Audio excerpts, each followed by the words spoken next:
Hello, hope everyone can hear me. Uh, can somebody confirm this? Yeah, we can hear you, but the voice is breaking. Okay, okay. Okay. So, any quest this week? I think some basics of cellular communications have covered. Uh, um, some of these power calculations and like cellular geometry and the notion of Erlang capacity. So, any questions that you have, then we can address them. Otherwise, we solve some problem. So, but first, any questions that you have?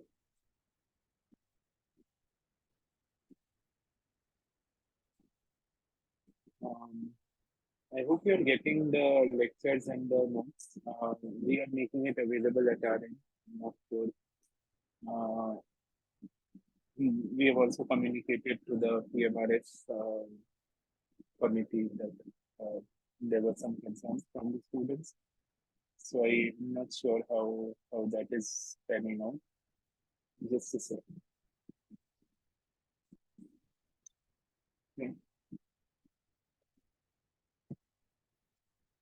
Okay. Any questions?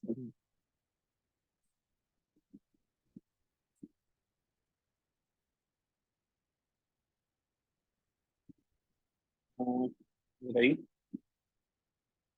So okay, then I'll some problems that are typical of the assignment. Uh, right.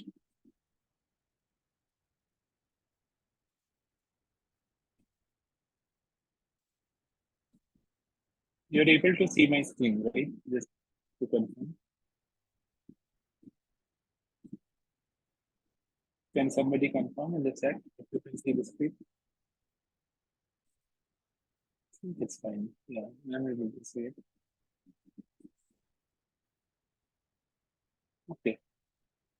So let's do the first question. All similar. So let's say you have some kind of graph which is PR, which is received power. This value is in, let's say, watts. Whatever, unit doesn't matter. And let's say this is some, and here you have the distance. This is in meter, let's say. This is the origin. And I have 1, 2, 3, 4, 5. And this is, let's say, 2 watt, 1 watt, 0 0.5, 1.5. So you are plotting, what are we plotting here? We are plotting the received power. So this is the power at the receiver, the received power versus the distance. This is also on the x-axis we have distance from the transmitter, right? So you have a TX here. This is the transmitter. And this is, let's say, your mobile phone with an antenna. So this is your RX. And this distance is T. And let's say the transmitter is radiating in the air with a power PT. I hope this setup is right. So you have an antenna, the transmitting antenna sending out the signal in the air with a certain power, and you're putting the receiver at various distances and capturing the receive, right? And so let's say you are doing the same experiment in five different locations or five different environments, uh, and you are getting some different curves, right? So let's say one curve looks somewhat like this, another looks somewhat like this, somewhat like this, somewhat like this, somewhat like this, right? And so my drawing isn't great, but actually let's just make it, let's just not draw five, let's just draw two, right? This is a two different environments, right? One can be, let's say, rural, another can be little bit urban environment. So you have done the same experiment in two different environments, and you have tabulated these values and you have plotted.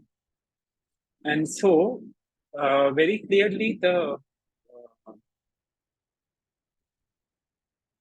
received power is the formula for it is typically some transmit power minus 10n 10n log of some distance, right? Some formula like this is there typically, uh, where so this value is in dB. This whole value is in dB, and so if you convert it to linear, then you can see that it is exponentially decreasing. And so this value n is the, it's called the path loss exponent, right? We have studied this in the previous week also. And so you have two different experiments where you have obtained two, where you see from the graph that there are two values of n. There is n1 for experiment 1 and n2 for experiment. So you are asked, let's say, which of the following is, let's, let's say you are asked order, the question is order n1, n2. Let's draw another one. So three different environments, n3 in increasing order.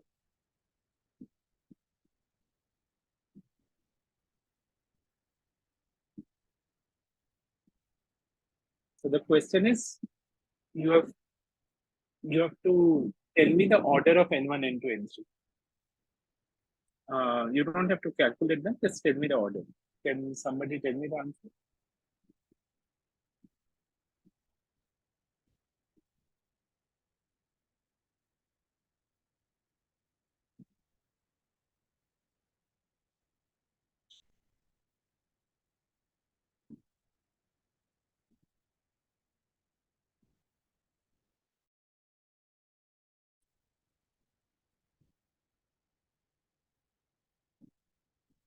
Answer. Answer. So, any guesses? Just try to think. Like this is the formula. 1 second. There is a little bit of a lag. So this is the formula for your receive power.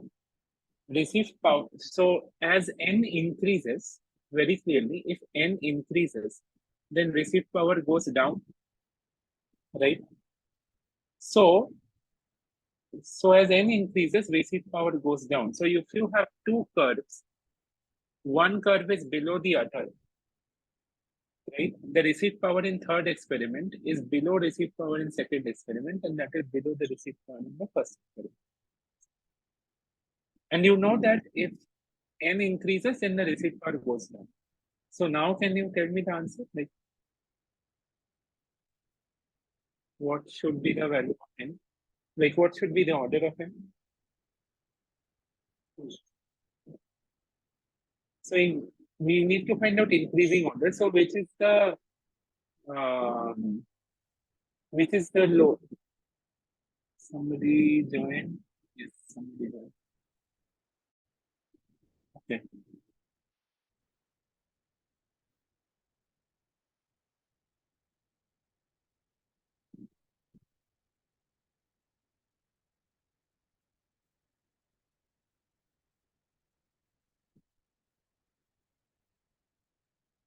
Okay, so can you tell me which is the lowest value of n out of n1 and n2 here?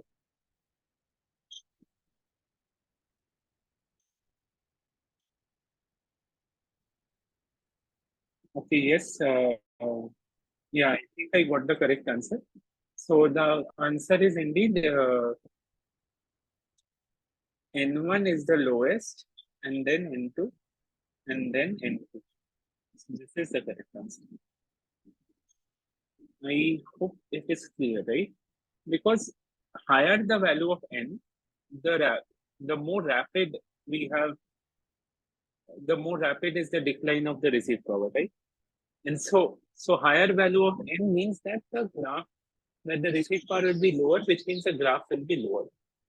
So just by reading the graph, you don't even have to do any calculation. You can just see the graph, and you can at least give me the order of the path loss exponents.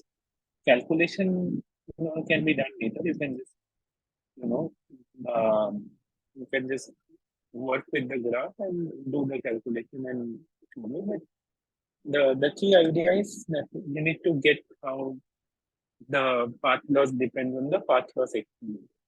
That is the key idea. Okay.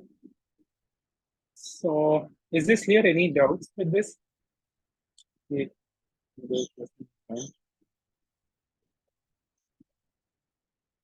Hmm. Should I repeat this? Two new people have joined. Uh, still, Please repeat.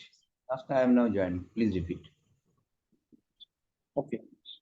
Uh, so Please this repeat. was, Just I am now yeah. joined. Okay, I'll repeat. So again, this was a plot for received power versus distance from the transmitter. So you have this kind of a setup where you have a transmitting antenna. It is radiating the communication signal, and the receiver is at a distance d. And you are plotting the received power as a function of the distance d. You are doing some experiments, and you are plotting this. And so you are doing the experiments, let's say, in three different environments. And so you are doing the identical experiment in three different locations, and these are the plots that you obtain. And uh, so you are calculating, so you want to just compare the path loss exponents in these different environments, right? So in experiment one, path loss exponent is N1, second one, path loss experiment is N2, third one, path loss experiment is N3. And the question is, what is the order of N1, N2, and N3? From the graph, you have to tell me the answer. And so, is the question here?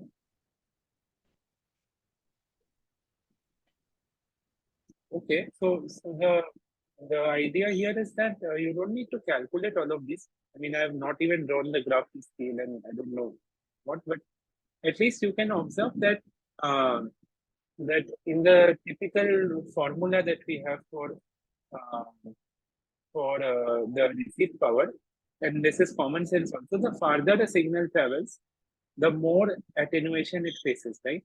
So, we have another person joining, I think. So the farther the signal travels, more attenuation it faces. And and also that the slope of that attenuation in dB scale is n. So, so higher the value of n, more rapid will be the deterioration in signal quality. And so if the signal quality deteriorates faster, which means if the graph of receive power is lower, which it means that n has to be higher. And so from that, you can say that, okay, N3 has to be the highest, then N2, then N1, because higher the value of N, more rapid the deterioration, and the, so the graph will shift down. So that is the idea. I hope it is.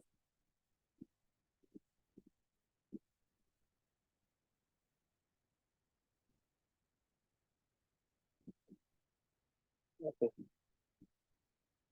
Is it here? Can I move on?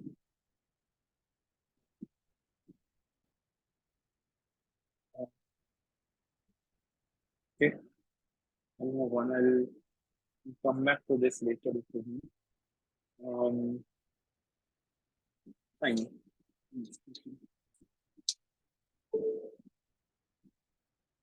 So the second question is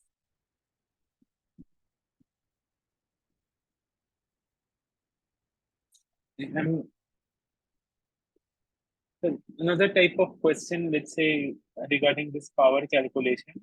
It's a very important type of question, which is you are given some kind of let's say table, right? So you are told that you're told the values of distance in meter.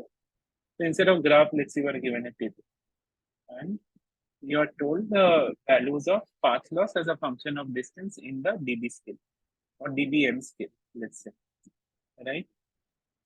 And I'm making up values again, so I don't really know the answer for this question. You'll have to calculate and tell me. But let's say so this question is based on single breakpoint path loss model. Path loss, right? So what in single breakpoint path loss, we typically have this path loss formula, right? This path loss or the received power as a function of distance is transmitted power minus 10 log to the base 10.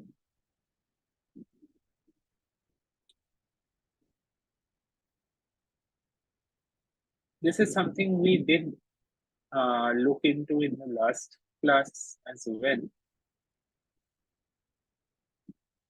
So this one is in linear scale, right? So you have some formula like this, right?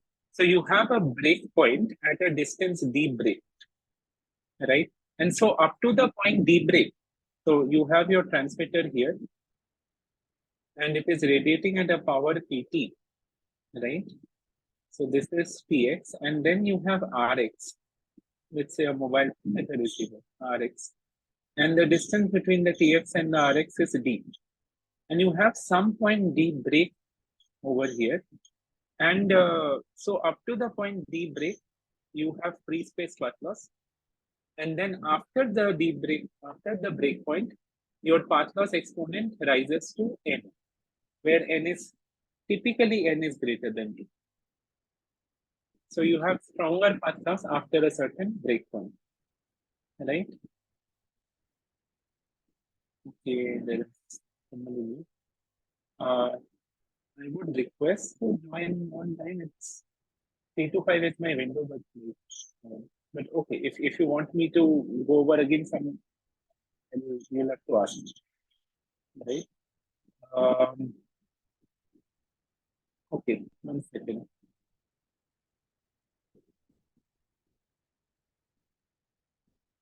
So,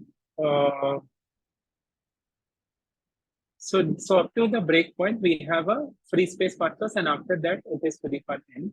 So let's say you are given this first column as 100 is 0, right? So then this means that this indicates that 100 meter is my break point. So from directly from this table, you can say that the value of d break is equal to 100 meter. Why?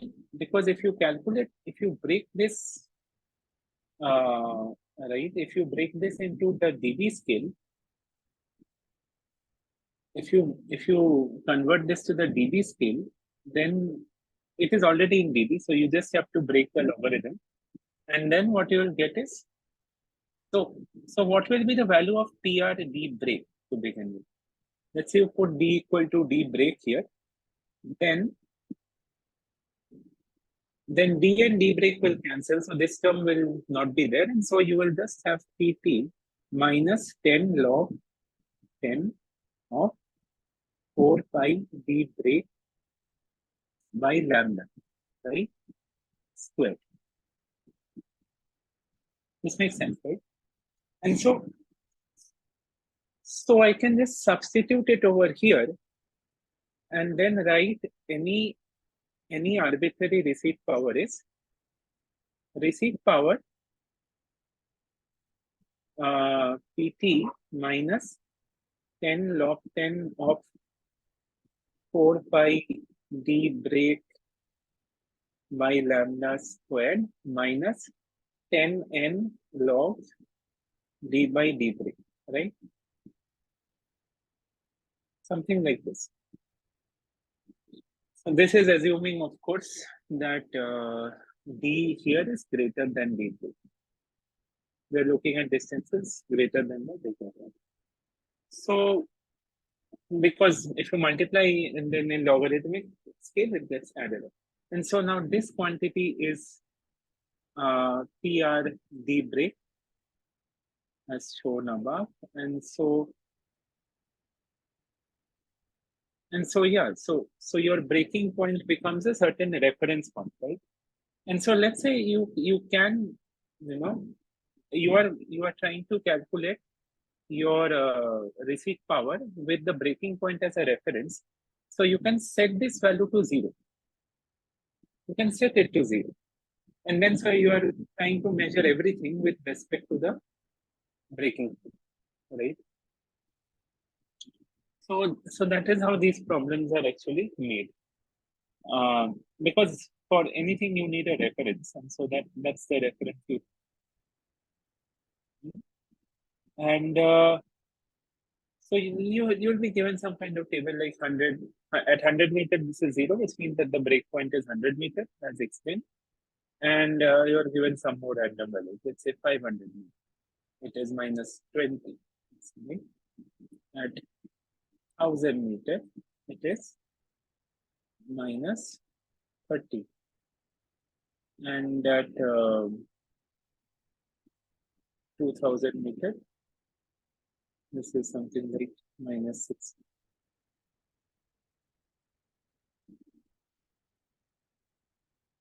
Minus 35, minus 60, some arbitrary number.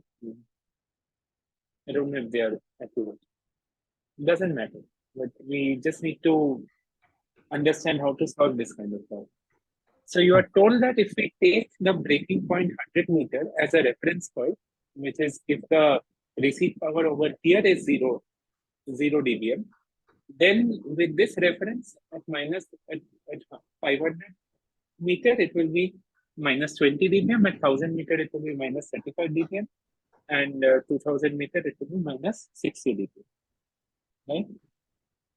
And so the question is, no, 1 minute, sir. Actually, you have Yeah. told that PRD is equal to PT minus 10 log 10 4 pi d break lambda whole square minus 10 n log in such and such. You have told that the first part, that is PRD break, is equal to 0. Why this is 0? Why this is assuming, or just the PRD break is equal to 0? The two term PT minus 10 log 10 4 I pi. got it. So PR defect, yes, this is an assumption. So like I said, you need a reference point, right, to calculate power. So your reference point is the receipt power at D break, and that you are taking to be 0. So this is your reference, and with respect to this, you are also comparing the other values, right? Okay. And so this is a model. This path loss, this is a path loss model, and you have the experimental data over here.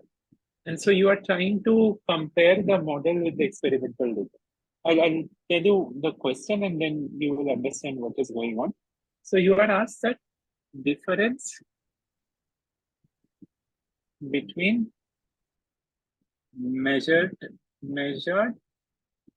PR, measured receipt power, and estimated PR. So let's say I write it as PR hat at let's say unit is in dBm itself, and at let's say 1000. You are asked this question: what is the difference? So how will you calculate this one? So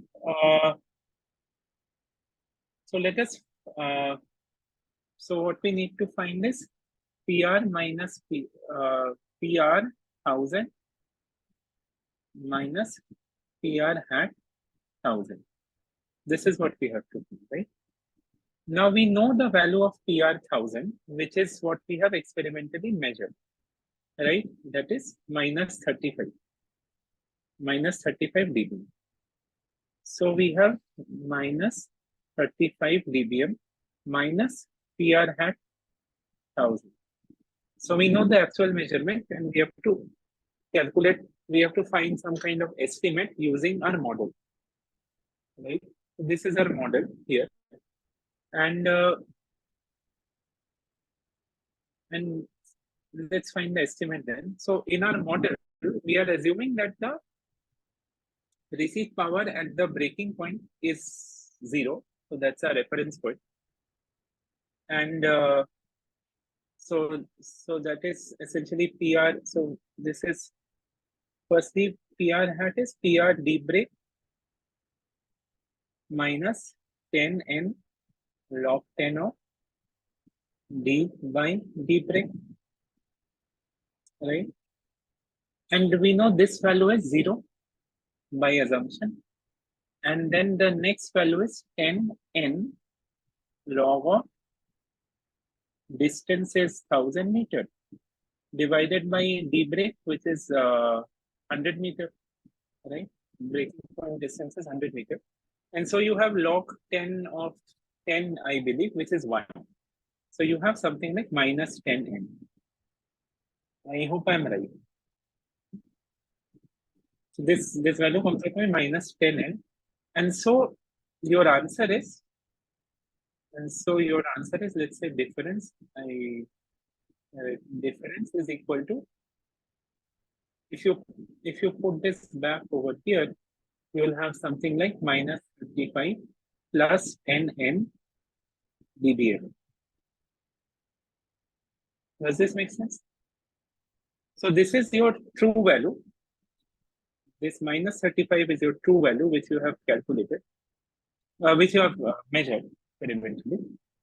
And then you have this estimated value. So that is your path loss model, where you are taking the true value at breaking point to be 0, and then using that as a reference, you are trying to estimate the path loss at various distances. And the unknown quantity here is n. We don't know the path loss exponent. And the whole idea of this problem is to actually estimate this n or find out the value of this path loss. But the first step in the problem is to understand this notion of difference in power, right? So the difference in the actual value minus the estimated. So this is the first part. Is this clear? Like difference between measured and estimated power value? Up to this it is clear. Okay.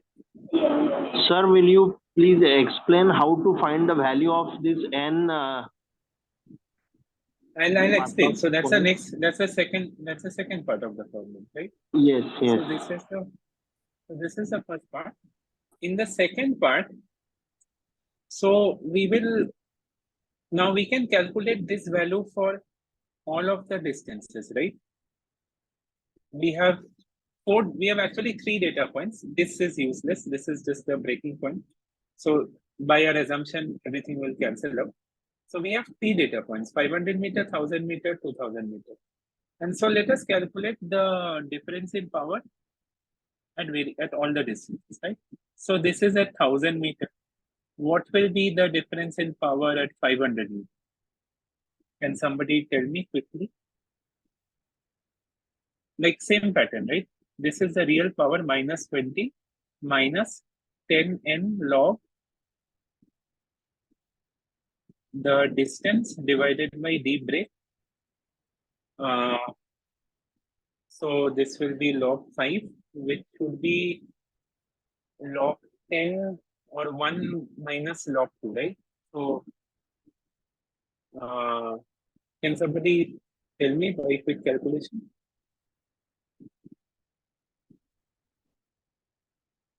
log 5 log 10 minus log 2, so that should be 0.7. This should be, sorry, this should be plus 10 by the same pattern. So this should be minus 20 plus 7n, tentatively. Right? I'm not using calculator here. Guessing. And similarly, yeah, this is correct. 0.69 actually, that value. Yeah. Nearest to 7. So, and then this value is again real value, which is minus 60. Minus 60 plus 10n log of at 2000 meter. So this will be log of 20, which is 1 plus log 1.3. So this should be minus 60 plus 13n dBm. And this is also correct. So now what we are trying to do is we want to find n, right? And so we'll do least squares estimation. Least square estimate. So what is the least square estimate? We will calculate this quantity or the least squares loss function, which is summation over all data points, pi minus p hat I and square it. So all, both of pi minus p hat I, and these estimates are functions of n, right? And square it. So this is the least squares objective function. So we are trying to, and the estimate n hat will be the value of n which minimizes this least square objective.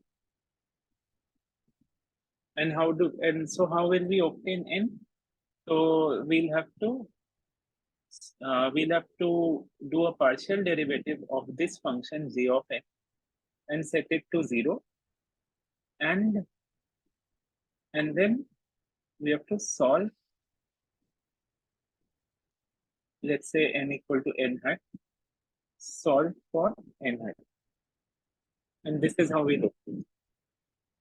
So this is one way of estimating the function. So we have to essentially. Please repeat this LS estimate again. So least squares estimate is so the idea is that you have the ground truth, right? You know the actual values of t, and you have some kind of model, and you want to find the model parameter that is best suited for your experiment, right? And so what you are trying to do is, for every data point, you are taking the square of the difference between the real value and the estimated value, and you are adding those squares. And so you want, so this is your objective function, and you want the value of your model parameter that minimizes this sum of squares actually. Why? Because the smaller the value of Jn, the closer is your estimate pi hat n to pi, and so you are closer to the ground truth that way. That way you are closer to the actual ground truth value, and so that is why this kind of least squares estimation is a popular technique for measuring these quantities, for measuring purposes. Is the logic making sense? After this, it's this calculation.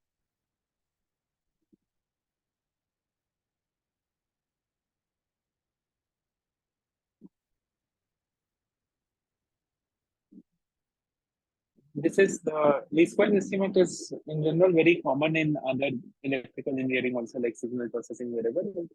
Yeah, the key idea is you have your ground truth value, you have a model, and you want the parameter, and you want to choose parameter so that your model fits the ground truth value in the best possible way. So that is why you want to minimize the error in a way, right? You want, this is a function of your error, right? The difference, the magnitude of the difference between your ground truth and the estimated value, that is your error. And so this least squares function actually is the error in some way, and you are wanting to minimize the error. So then that is why this approach works. And if you solve this equation, you will get the value of n. So if I write this down a little bit, so you'll take, let me first write the least squares first function. So that will be, so we have 3 data points, 1,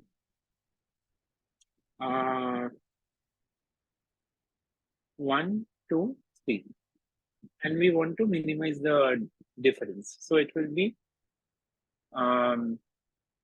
minus 35. I'm taking the, I'm just writing it in a different way. 10n minus 35 squared plus 7n minus 20 squared plus 13n minus 60 squared. Right? 3 data points.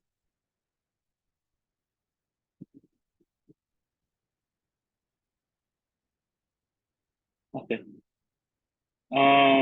Yeah, this meeting is being recorded and will be uploaded, so that's not an issue. So 3 data points are there, and so you have to minimize.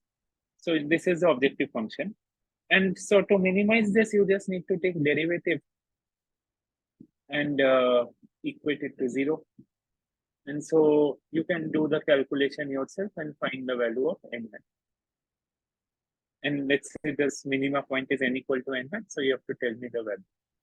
So this value is the least squared path loss, the least squared estimate for the path loss exponent. Does this make sense?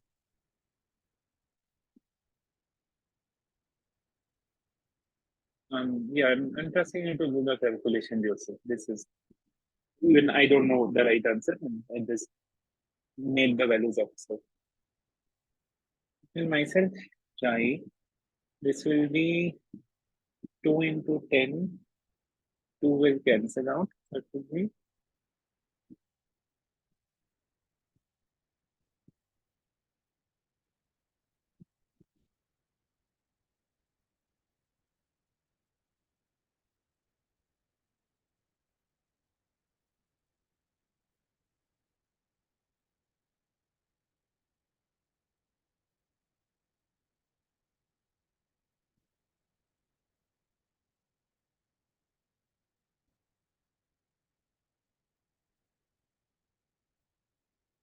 whatever is the answer of this. So I think I'm right.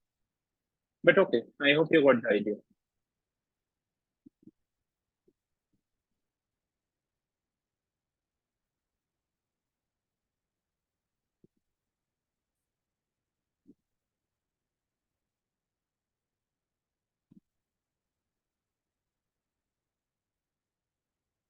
Any further doubt? Sir, how these values have come? 350 plus 140 plus 780, 149. I mean, you can do this derivative yourself and check. Just like you have to take derivative with respect to n. So and equate it to 0, and this is what you will get. Sir, I've will you done please this take that step? Will you please take it it's stepwise? okay. It's just taking a derivative, but fine.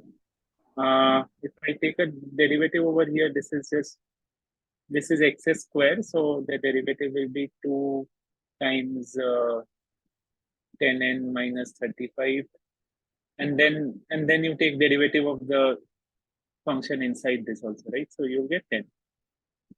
You'll get 10 plus 2 times 7n minus 27 plus 2 times 13n minus 60 times 13. And so this is your derivative, and you equate it to 0. So you can see that 2 will cancel out, and and the negative terms you can take to one side, and this whole derivative is at you're evaluating it at n equal to n hat, so you'll replace n with n hat. That is fine. So 2 gets cancelled out. Negative terms you can bring to one side. So that will bring you 35 into 10, which is 350, plus 7 into 20, which is 140, plus 13 into 60, which is, yeah, I think it's right. It's 13 6 are 78. So 780 and divided by 10 square, which is 100, plus 7 square, which is 49, plus 13 square, which is 169. Then you can use your calculator and find the value. That's all. Sir, answer is 3.99. Okay. Reasonable value. Yeah. Okay. I don't know the right answer. Like I made the numbers up, but this will be the method. Yeah, 3.99. Like it should typically be a value greater than 2. So that much you can have a check. But the rest it can be any value. Can be any value depending on the value that are provided in the first. But this is a method which will approach this kind of thing. Is this clear?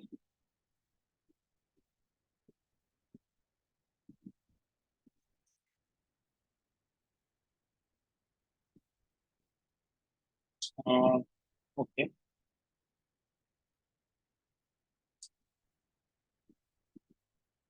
So regarding power, let's solve one more typical kind of problem.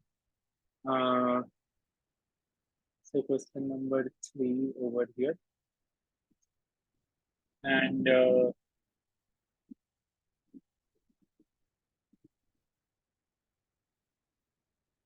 so this is regarding like this is regarding this includes shadowing effects. So so this will include some of that knowledge about shadowing. So you are given that you have a mobile phone, let's say, and this is receiving signals, and the operating frequency or the carrier frequencies, you are told it is something like 1.9 gigahertz, let's say, right? This carrier frequency, and you are told bandwidth is 200. Bandwidth is, let's say, 220 megahertz. This is typical values for 5G FR1, and you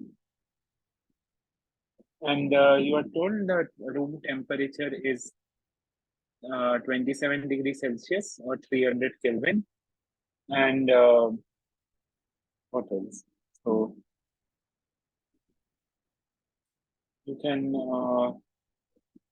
and the noise figure at receiver is, let's say, 9 dB, and there is some log normal shadowing in the environment. So shadowing is, let's say, 8 dB, right? 8 dB shadowing is there in the environment, and transmit power. Transmit power is given to you as 1 watt. Let's say 1 watt, and so and minimum SNR that you need is, let's say, 5 dB, 5 dB for reliability, reliable communications. You need a minimum 5 dB SNR at the output, right? So you are told all of this, and you are asked that, okay, and this receiver, so you have some transmitter, some base station over here, and there is some cell radius. So I'm just drawing the 1/2 of the circle here, let's say. So with cell radius R, and your receiver, your mobile user, is at the cell edge. cell edge user. Let's say I'm writing this one. Cell edge user, right? And you need coverage probability 95%. Coverage probability, right?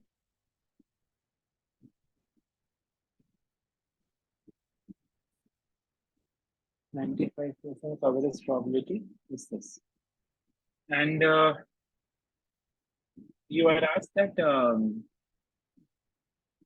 so by this you mean that there is 5% chance that you don't have coverage. And you are told what is the maximum value of cell radius R that you can provide, right? Like what is the maximum value of R up to which you can guarantee to the user that, okay, there is a 95% likelihood of you receiving the signal. And you are told that the path loss model is free space path. Free space path loss. So how do we solve this kind of a complicated problem? It has a lot of information, and it is important to really parse and understand what is that. Right?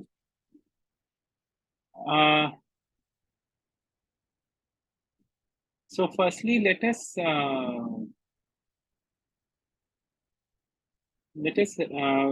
write the path loss equation, right? So receive power, right, at a distance r will be transmitted power minus path loss, and then minus whatever is the value of shadowing, right?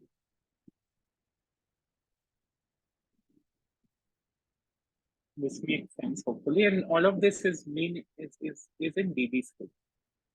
So you have the transmit power, which is 1 watt, which in dB scale is 0 dB watt, right? And so, and then you have path loss, and then you have shadowing, and so both of these are detrimental to the signal, and so they'll be subtracted. And the shadowing we know is log normal shadowing, which means that in the dB scale, this will be a normal random variable with mean 0 and the variance as 8 dB. Mean 0 and standard deviation is 8 dB. Right? That is just normal distribution notation. And so this is how you write it. Okay? And the value of path loss is, if you are assuming free space path loss, so this will be 20 log 10 4 pi d by lambda, right? Like so this is in dB, right? This is path loss in dB. Remember, path loss in linear scale, it was path loss in linear scale, it was 4 pi d by lambda square. This is free space path loss. So if you take 10 log 10 of this, then this is what you will get. Okay? 10 log 10. So we can write down this equation as so this PR is PT, which is 0 in dB watt, minus 20 Sir, log excuse me, sir. 10. Yeah. Sir, Yeah. which is this problem statement? Which is the problem statement? So problem statement I described, right? Like in your assignment, I believe this will be similar to problem number 19. Problem number But 19. anyway, yeah, but I'm taking different values. So this effectively is a similar problem with similar Okay. approach. Yeah, sir. But it's not exactly the same.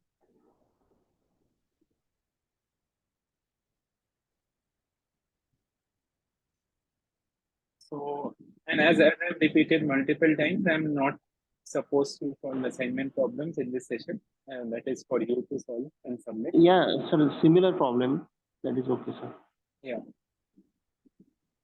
So okay, so the transmitted power was 1 watt, so 0 dB watt. Let's say so that is 0, and then path loss you have 20 log of this quantity 4 pi d by lambda, and where lambda is the wavelength, right? And how can we calculate lambda? We know c speed of light equal to f lambda, and so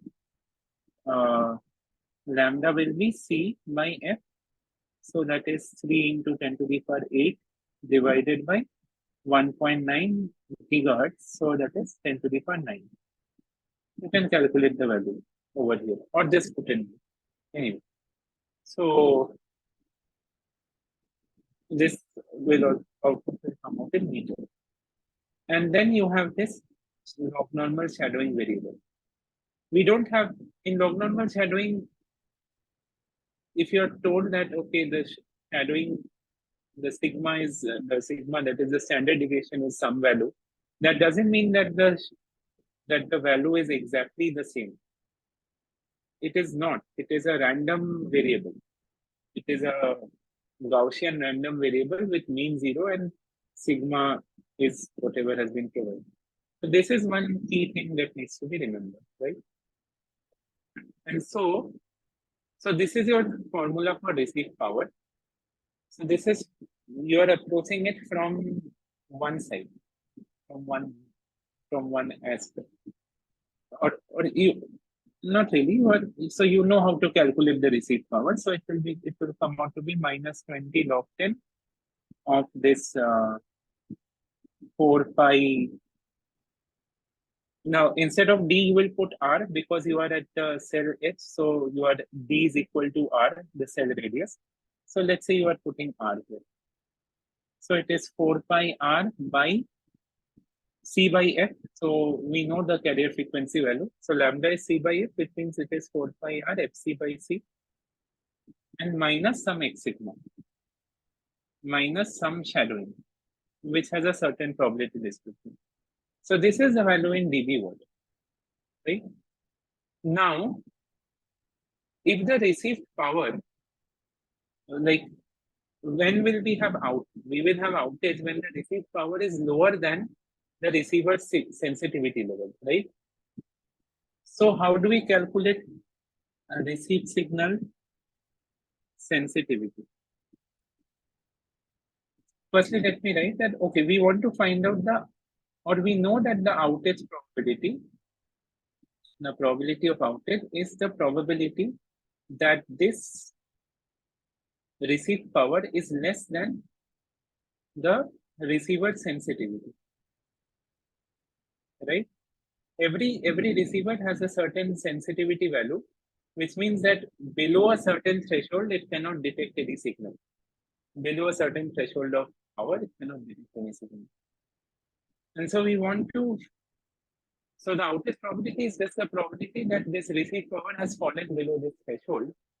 And we need this probability by our problem. We need this probability to be less or equal to 0.05, right? We want to guarantee 95% reliability.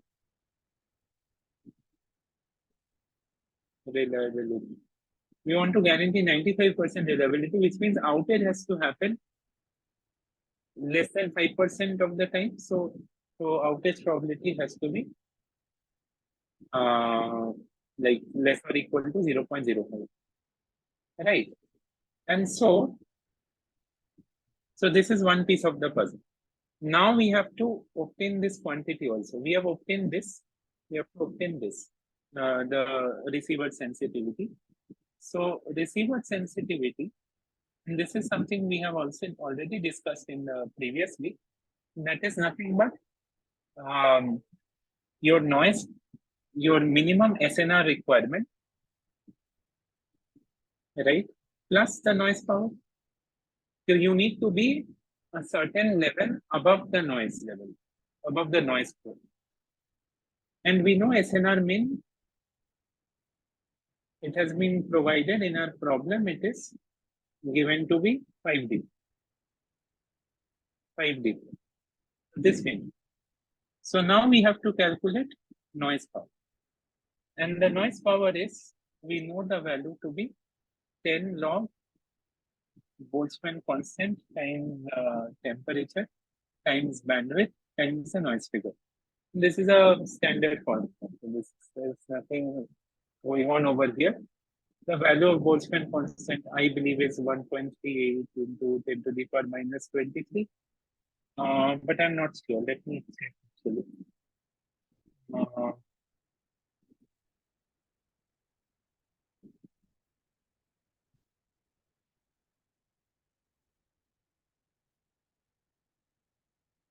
Yeah, I was right. So this is SI units. So you can simply plug in the values of Boltzmann constant and temperature, which is 300 Kelvin over here. Bandwidth is 20 megahertz, so 20 into 10 to the power 6. And noise figure is 9 dB. So you can plug in all of the values over here. Just be careful with noise figure. It is 9 dB, which means that here, when you are putting it over here, then you have to convert it into linear scale. 9 dB means 10 to the power 0.9, right? Or you can just add the logarithm. So you can just do this. So these are the quantities that you have been provided in linear scale. And then the noise figure is 10 log 10 of f, and you know the dB value of this. This is 9 dB. And then, can somebody calculate and tell me this value? Noise figure. Sorry, noise floor, noise power. This calculator job. I can put out my calculator too. One second.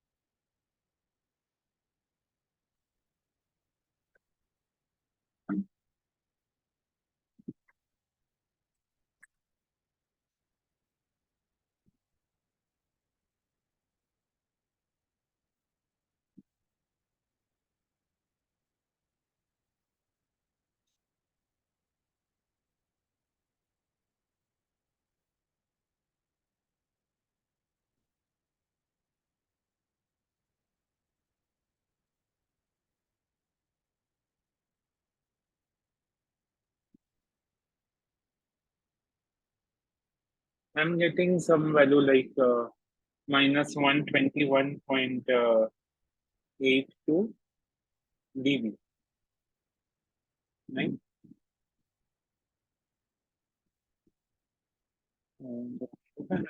Anyway, so then your receiver sensitivity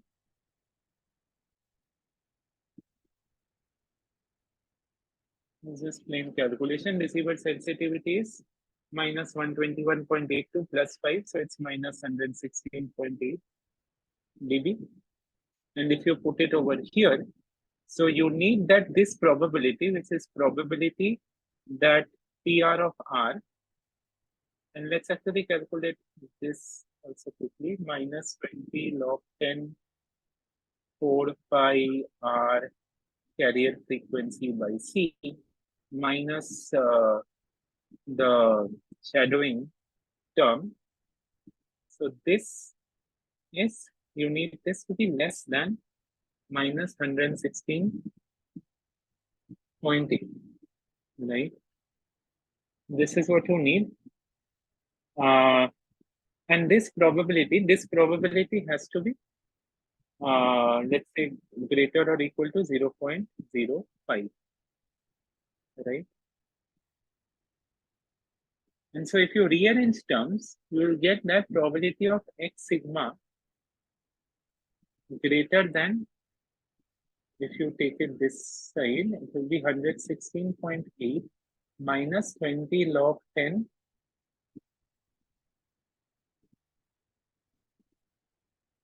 log 10. If you substitute this thing 4 pi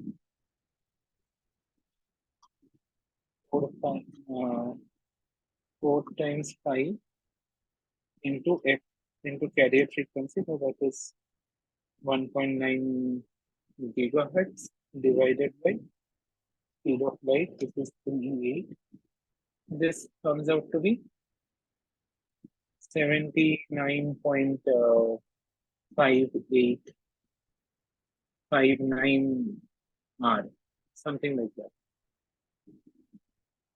And you need this probability to be greater or equal to 0.05, right? So the unknown quantities. So over here, x sigma is a random variable, right? X sigma is a random variable with mean 0 and your standard deviation was 8, right? As given in the question 8. So we can utilize this information now using, so we know that this function, right? You have the Q function. The Q function's definition is probability of, for any general random variable, any general Gaussian random variable. This is the definition of the Q function, right? Probability that x minus mu divided by sigma is greater than a certain value. So the mean here is 0. So let us try to put it in this form. So probability of x minus 0 by sigma, sigma here is 8, greater than 116.8 minus 20 log 10, this 79.59 R divided by 8. This probability, this has a certain value, right? And we need it to be at least 0.05. So let us take the minimum case. So this has to be 0.05.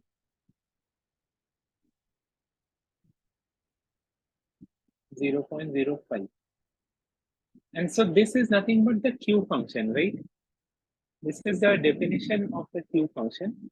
So Q of x is probability x minus mu by sigma greater than small x. So this is x, right? On the right hand side of the inequality.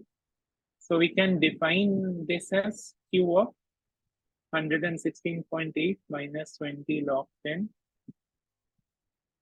79.59 R divided by 8.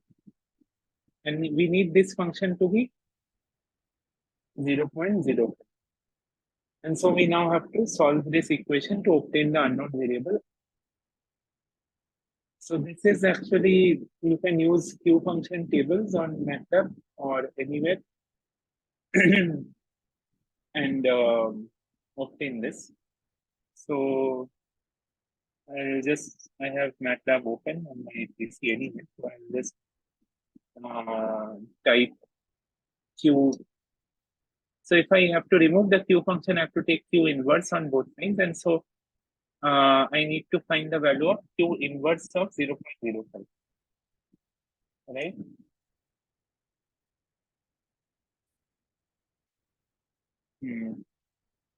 One second. Can somebody tell me the value? Oh, sorry, it's Q function inverse. It's the wrong thing.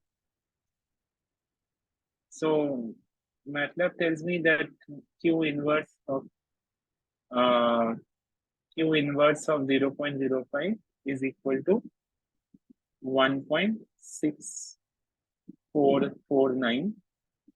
And so if you take Q inverse of both sides, then this will be equal to 116.8 minus 20 log 10, 79.59 R divided by 8. So this is the final step. Now you can just solve and obtain the value of R. Can somebody tell me the answer?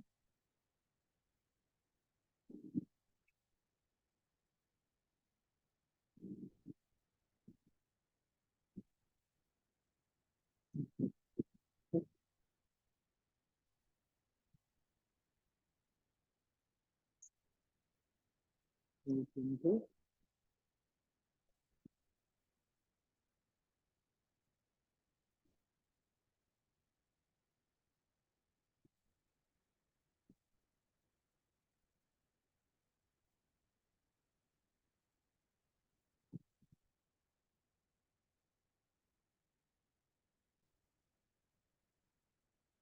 I'm getting the value to be approximately 1.9 kilometer. That is the maximum. So this is like the maximum coverage radius I can promise, up to which I can guarantee that 95% of the times you are going to get the receipt signal, you are going to be able to detect it. So that is, and it seems to me a reasonable number. It's usually 1 to 2 kilometers is the range from 5G sub-0. So is this clear, the working? I might have made mistake in calculation, that is fine, but is the working clear? Any doubts?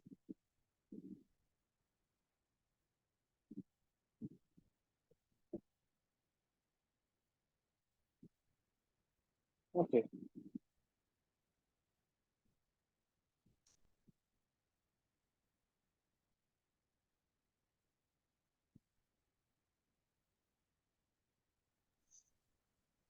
Hello, sir. Yeah.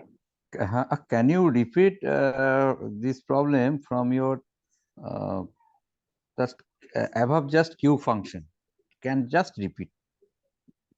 So above Q function, so this one, what do you want me to repeat? That is below the RX sensitivity. That's fine. Okay. So here this is so Here you have you mentioned that this is the probability of minus 10, 20 log 10 minus X sigma. Yeah. So this is this value, right? Mm-hmm. So when will you have outage? You will have outage when your receive power is less than the receiver sensitivity. When it is so low that the receiver cannot even sense it. So in that case, you will have outage, and you want the probability of this outage event happening. You want this to be less than 0.05. 0.5. The probability is 95%. You have mentioned. Yeah. So the outage probability is probability 5%. 5%. Yeah, it is okay. So that is I have just put the values here, right? So the receive power formula is this. Transmit power 0 minus path loss minus shadowing. So this is the receive power. And so I've just put it over here. And then receiver sensitivity I have calculated here. So this I put it on the right hand side. That so is that okay. is it. That is okay. Okay. Yeah, that is all. That is all. After that. After that, it's just rearranging terms, right? Oh, X sigma rearrangement of the X sigma. Okay. Yeah. Okay. And you tell that X sigma is the random variable where it is mean is 0 and standard deviation 8. Yeah, it is Gaussian random variable. It is a Gaussian random. Okay. Yeah, so it is called log normal shadowing for that reason, right? That in dB scale it is normal. It is in dB scale it is a normal variable, random variable. So that is log normal. And you have mentioned that Q function is probability of P of, that is, can you explain this X minus mu X by sigma X? What is this? So this is the definition of Q function, right? So if you have a random variable X with mu, with mean, you have any random variable X, which is a normal variable with Gaussian random variable with mean mu x and standard deviation sigma x. This is how Okay. Q function is defined. Okay. Okay. Normal, like if you take the most commonly used Gaussian random variable, which is mean 0 and sigma 1, then you will get x greater than small x. But if you take general random variable, general Gaussian with mean mu and sigma, so this is the formula. So this is the definition of Q function. There is Okay. tail probability of Gaussian. Okay. And so essentially you have to bring it in this form, and then you can say that okay, this is equal to the Q function of whatever is there on the right hand side. Okay. Does this Okay. make sense? Yeah. So we just did x sigma minus 0 by 8, and you rearrange terms accordingly. And so whatever is now over here on right hand side, you can say that this quantity, this probability is equal to the Q function of this. And then you can just solve. Okay. Yeah. And one thing is that there is any formula for Q function, and that will be available in chart actually. The Q inverse. Yeah, you can. Yeah, you will typically be given the value in the question. Okay. So I could have used some table, but I had MATLAB, and so I used MATLAB function Q function. The like. But that will be provided. Actually, that will be provided Q function or Q inverse. Yeah. Either. So if you're doing it yourself, if you're coding yourself, you can use this in MATLAB. But in exam, you might not be allowed to use calculators. So typically, whatever value you will need, let's say this value you will need, right? You will be given in the question, or you will be given some kind of online calculator which will calculate it. So that support, that help you will have. It is impossible to. Okay. Actually, that help will be required at the time of exam. Yeah, you would obviously you cannot calculate it manually. This is not something that can be calculated. So that will be there. Okay. So this is one important. It will be a bit long, but some important kind of question I thought I'll cover. Anything else? Any doubts? Otherwise, the next topic that I want to cover is Erlang. Yeah, it is what it is. I can help it. But I hope you followed the logic. There are many steps to it. For calculating actual problem, the answer of actual problem given, and then be able to ask doubts. You can ask doubts on the forum if you want. After solving, but I think assignment. Yeah, after solving assignment problem, you can, if you have any doubts, you can ask on the course website that, and we can get back to you. So there is another TA who is looking at the website and answering questions over there. So that he can look at that. But if you followed what I explained here, this same process, which is just long and like it is a bit laborious, but it's the same process. Yeah, so we will follow the steps, sir, and then we will be able to ask any question if there is a problem. If you don't get answer. Okay. So fine. So that is that. Yeah. So you please take, sir, another one. I have a few more topics to cover also. So if I get time, I can do this. But there is nothing like if I change the numbers, I'll essentially be solving the same question again. So I don't think if you have understood this, then I think it's the same thing.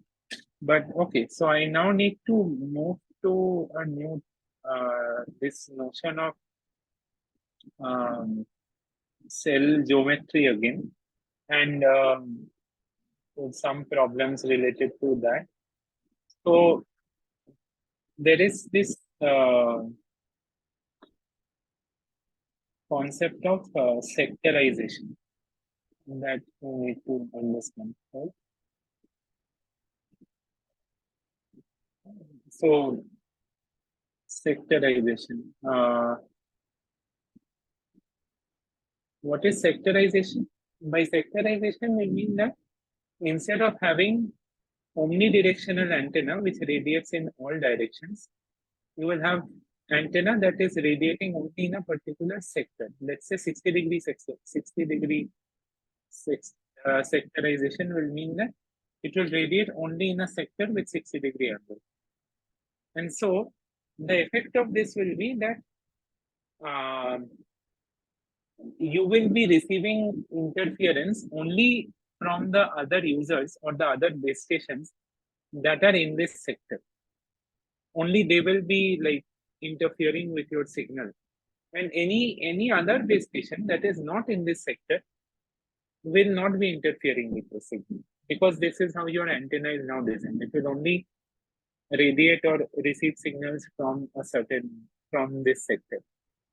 So this notion I had to cover. And so accordingly, let's say in some problem you are given that there are like you have, let's say you are given this kind of a diagram, like you have 1, 2, 3, 4, 5, 6, and so there is one G node B at this origin. So this is, let's say, number 1, and this is 2, 3, 4, 5, 6, 7, and you are told how many interferers. How many interferers are there, right? For cell 1, let's say, for base station 1.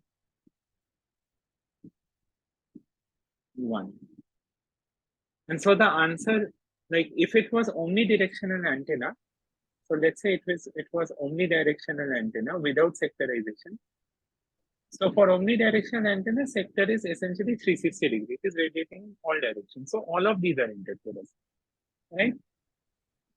So for omnidirectional antenna, this answer would have been 6. So other than 1, of course, it is every other antenna over here will interfere with them. But for sectorization, for sectored antenna, 60-degree sectorization, as you can see from the diagram, only 2 out of the 6 are in this 60-degree sector. So we'll have only 2 interferers. Does this logic make sense? So in similar diagrams, let's say some more elaborate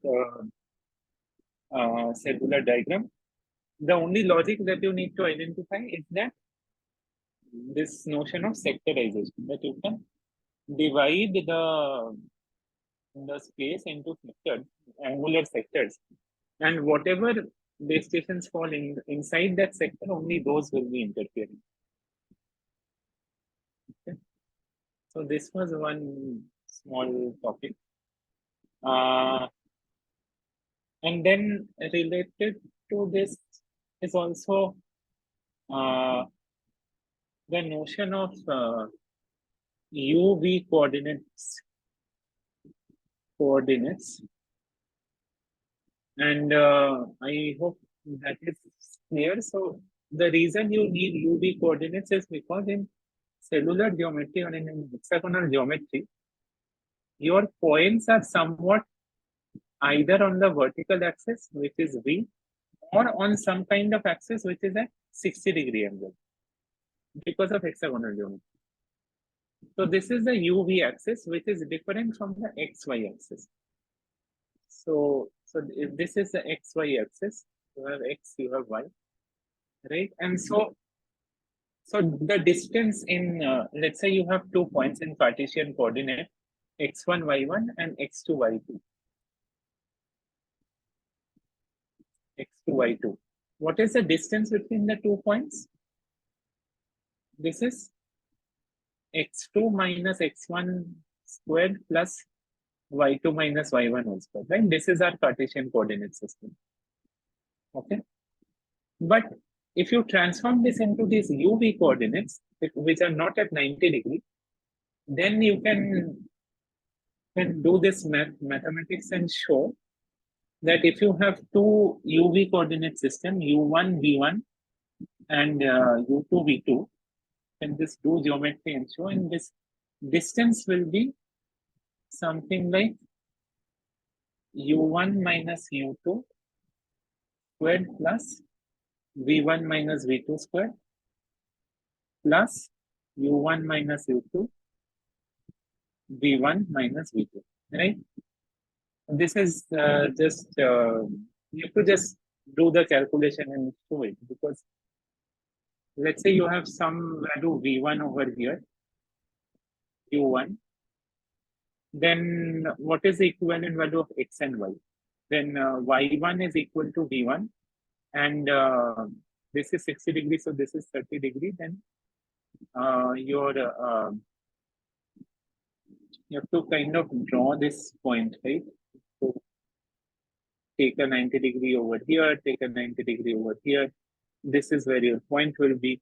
And so Y is fine. Y is fine.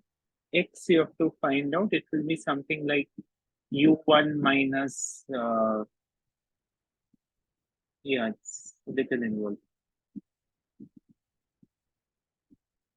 Just it's a lot of geometry basically. So you'll have to find X as a function of U and V. And then if you put these values of x1, x2, y1, y2 over here, then you will get this formula, okay? But what is the unit, base unit of this u1, u2 coordinate system? In here, the unit is basic, like whatever unit, meter and all. Here, the base unit is actually, D is in the units of √3 times the size of the hexagon, where R is side of hexagon.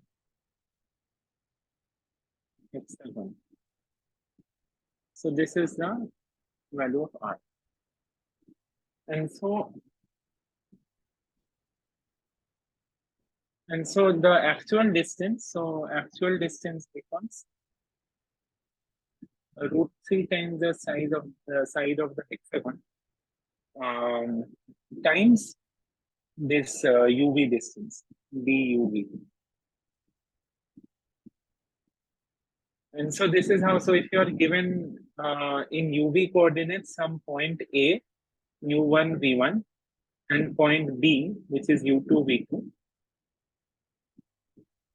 what you will do is, and you are told what is the value of AB. Value of AB, the distance in meters, in some meters. And you will be typically given the value of side of hexagon R, let's say something like in meter, you will be given the value of R as some value, right? Let's put it in kilometer, and you will be given the value of R, let's say it's something like 1.1 kilometer, whatever, doesn't matter.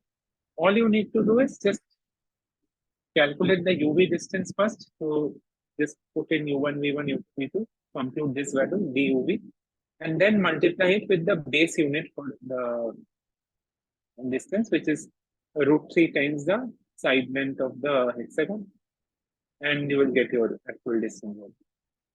So this is just simple calculation. Nothing, nothing extremely conceptual in it. So that is there. What else? These were few small ideas. And on a related note, like this notion of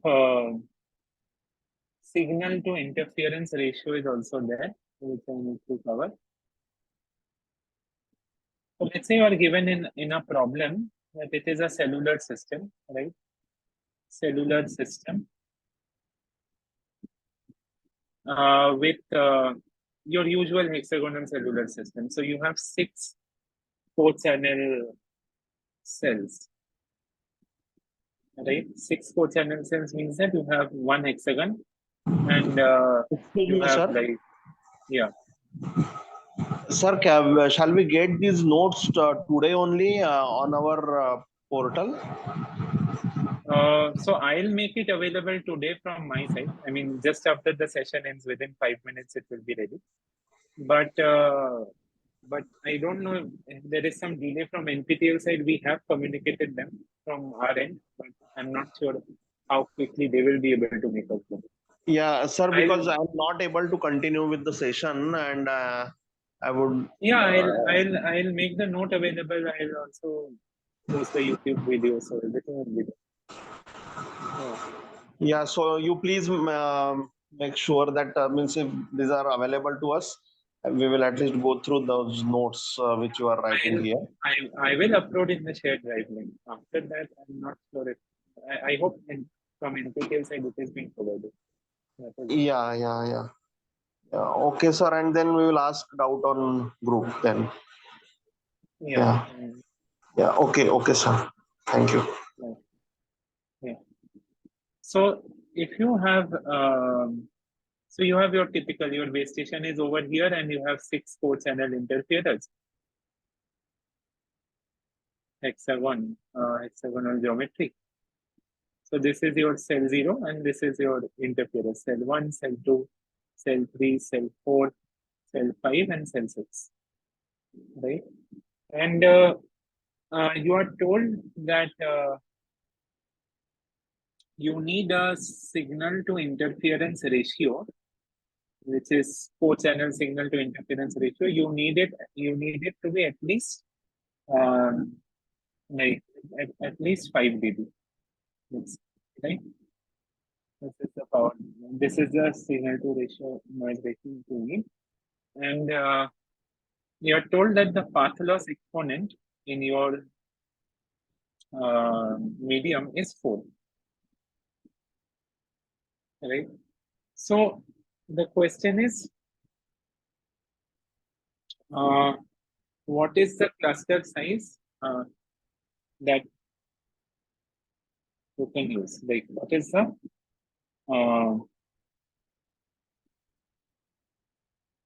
so cluster size? You want to find cluster size for maximum capacity. This is the question, right? So typically, the more your cluster size is, the farther your users get from the base station, and so capacity reduces. But if you bring the clusters closer, then interference also increases a lot. So you need to find a trade-off. And you need to find the minimum cluster size that can ensure that signal to interference ratio will be 5 dB. So we know that the formula for this 4-channel signal to interference ratio is 1 by I naught, which is the cluster size, root 3n, sorry, 1 by I naught, number of 4-channel interference, root 3n to the power n, right? And here we are told that I naught is equal to 6 and n equal to 4. Right? Path loss exponent is 4 and number of 4-channel interferers is 6. And which implies that we need to just solve this 1 by 6 root 3n whole to the power 4 has to be greater or equal to 5 dB. So 5 dB means 10 to the power 0.5. Right? So this needs to be solved. Can somebody tell me the answer? N greater. So this will give me something like n greater or equal to something. Can somebody quickly tell me the answer?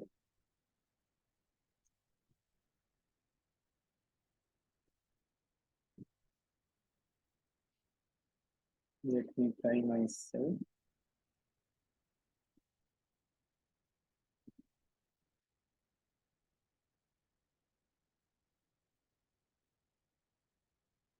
I'm getting it getting n greater or equal to 1.45, something like that. Right?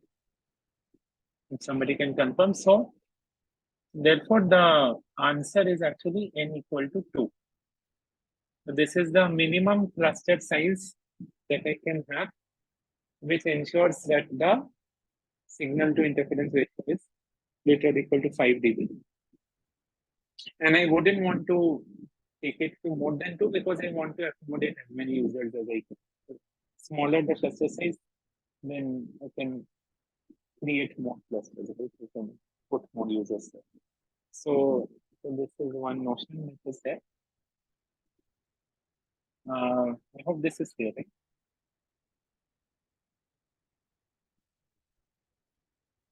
There is one final topic that needs to be touched upon, which is the notion of Erlang capacity. So this is actually slightly from old concept, but this is based on something known as queuing theory. And I won't get into the details, but as Professor David Pillai has also mentioned, that if you use the results, you can, if you use queuing theory ideas, you can actually derive this formula, right? You have, but okay, let's first quantify the notion of Erlang capacity over here. This is problem number 7. Can somebody tell me what Erlang capacity is? So Erlang capacity essentially tries to capture the total traffic, right? So total traffic is the number of users times the amount of traffic per user, or let's say u times lambda h. That is the typical value, right? Where u is number of users, lambda is, let's say, traffic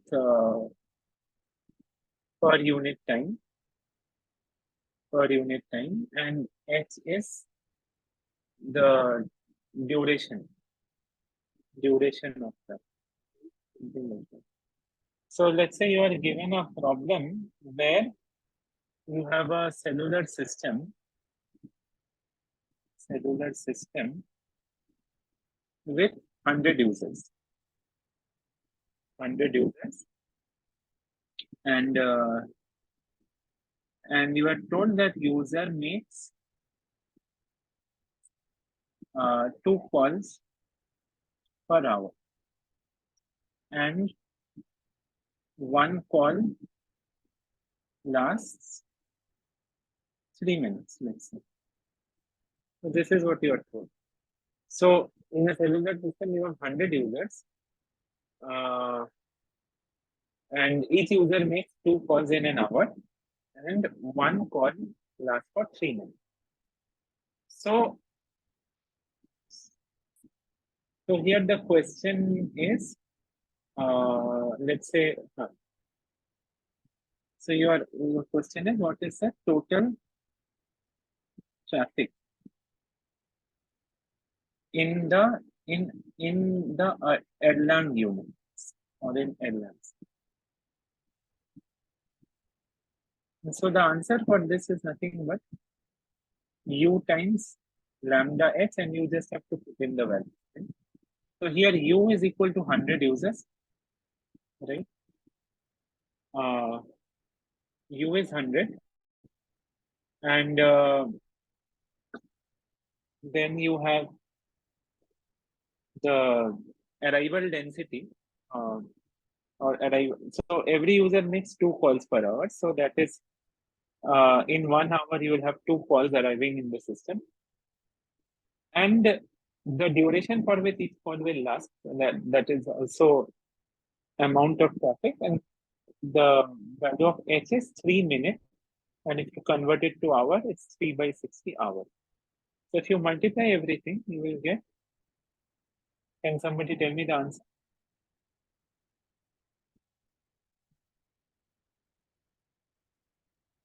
I believe 10, right? 10 Erlangs.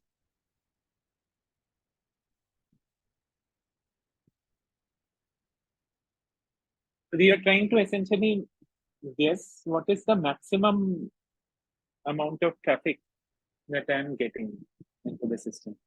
So that is number of users times the amount of traffic or the intensity at which they are sending traffic, and then each of those service requests, let's say each of those calls, how much of data will each of the calls generate. So you are multiplying with the time of the call.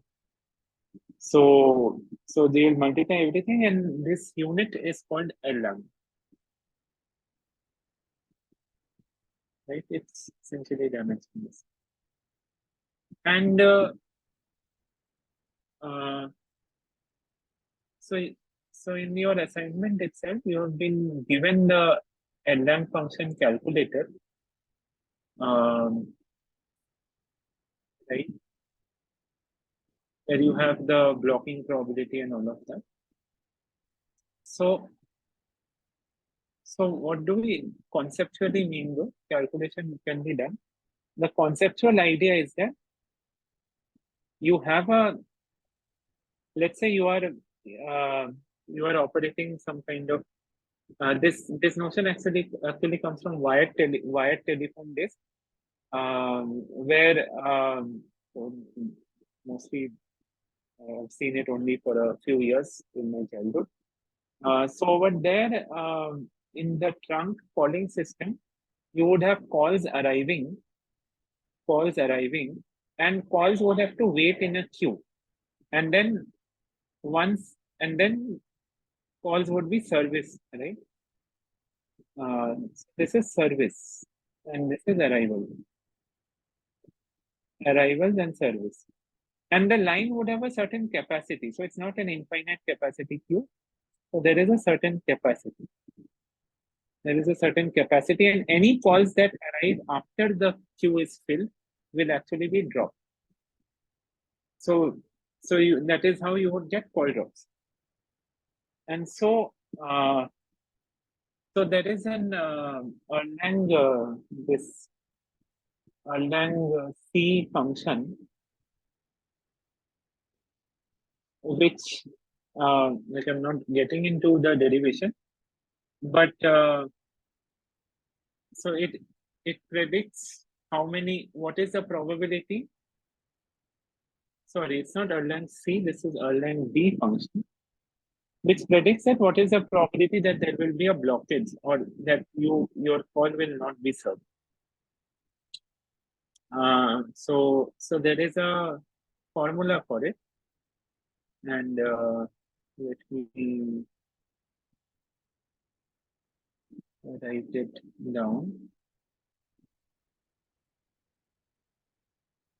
And it's there in the lectures also. So this is something like blocking probability PB. And so this diagram is for one line, right? You can have multiple telephone lines like this, right? So C denotes typically the number of channels or lines, something like that. Right? And so your blocking probability is given by this formula, that a to the power c divided by c factorial, and then you sum over a to the power I by I factorial, I equal to 0 to c. And this is there in your lecture notes also, I believe, right? Where so what are the things here? C is the number of channels or the number of lines or channel taps that you have.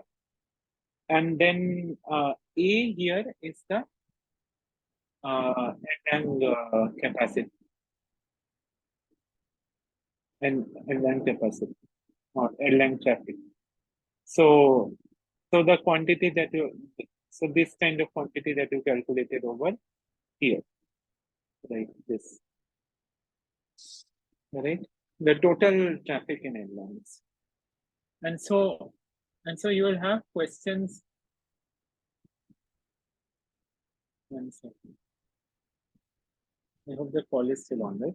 So you can have questions that will ask you to estimate that if these are the parameters of your cellular system, how many users can you actually support on the cellular system, right? How many users can you support? So these questions are actually very simple. Just have to derive certain, like not even derive, you just have to use those online Erlang calculators and find the values. So this, so with this, since to question number another question. So you are told that in this kind of a telephone system, you have 20 lines, and so you are told that blocking probability, you want it to be 2%, let's say, right?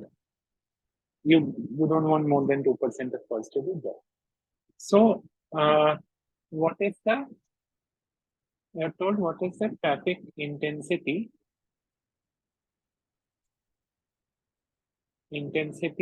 per channel that you can support. So if you send too much traffic, you will inevitably be blocked because the line doesn't have infinite capacity. So what is the maximum traffic intensity that you can support so that your blocking probability is only 2%? So essentially you need to solve this equation 0.02 if you put PB over here equal to the unknown quantity over here is A, right?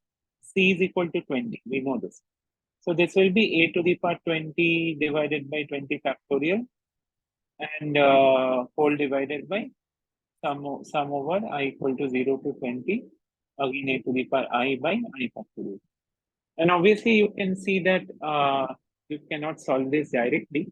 So you will have to use this tool that has been provided in the assignment, where you essentially have to put in the value of blocking probability PB and the value of C. So you have to put in these two values and it will output to you the value of A. So you will get the value of A if you just plug in the values online. Let me try myself using the calculator that has been provided to you. So you are told you are given 20 lines and blocking probability you need is 2%, right? So that's 0.02. And so the calculator tells me that the Erlang capacity that can be sustained is 13.15. But your question is traffic intensity per channel. So what the question wants is you have to divide this by the number of channels because traffic intensity per channel is asked. So you have to divide 13.15 by the number of lines, which is 20, and the answer, and you have to report the answer, something like this. All right, and this comes to be 0.66, let's say, something like that. So I hope this is clear. So this is just again calculation that you have to find out traffic intensity, right? And so this is essentially you are told you are given two variables in the equation. You have to find out the third by solving it. It's just an equation that cannot be solved by hand, and so you have to use online calculators. That is all. And now let's say you know that this is the traffic intensity per channel that you can support 0.0.66, right? Now you are told that one user generates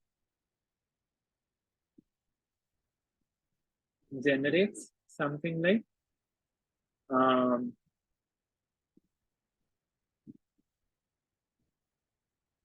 0. Yeah, 0.5 Erlangs of traffic, let's say. You're told one user generates 0.5 Erlangs. So how many users can be supported?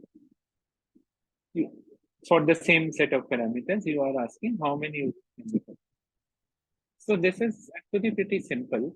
So you know that the total amount of traffic that you can support is 13.15 Erlangs, right?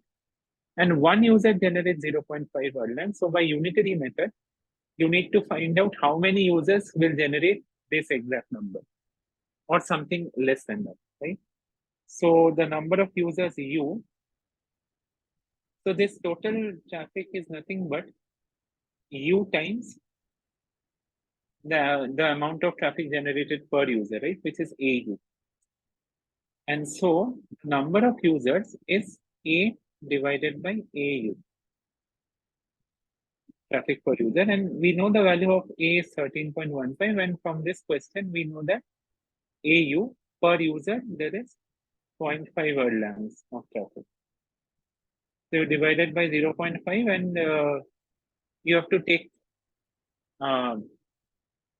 you have to be conservative, right? You cannot exceed the capacity. So your U has to be less or equal to this. So 13 divided by 0.5 is 26. So you can, let's say, yeah, you can take 20. You can support 26 users safely. 26.3, it comes to be 26. Is this idea clear?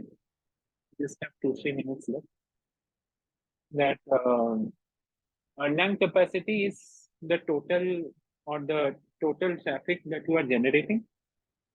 And so there is this notion of Erlang B function that will which is not something that you can calculate manually, but you have online calculators where you can plug in a certain value of reliability or blockage probability that you want, and the number of channels or the number of lines that are available in your telephone calling system, and it will give you the maximum amount of traffic that you can sustain. And then and then you will have to figure out that, and then if you're told that each user has a certain amount of traffic, then what is the total number of users, maximum number of users that you can support in this system. So that is the idea. It's very simple mathematical, like simple division and multiplication type of calculation. Okay, that's my time is more or less over. Any questions? 2 minutes.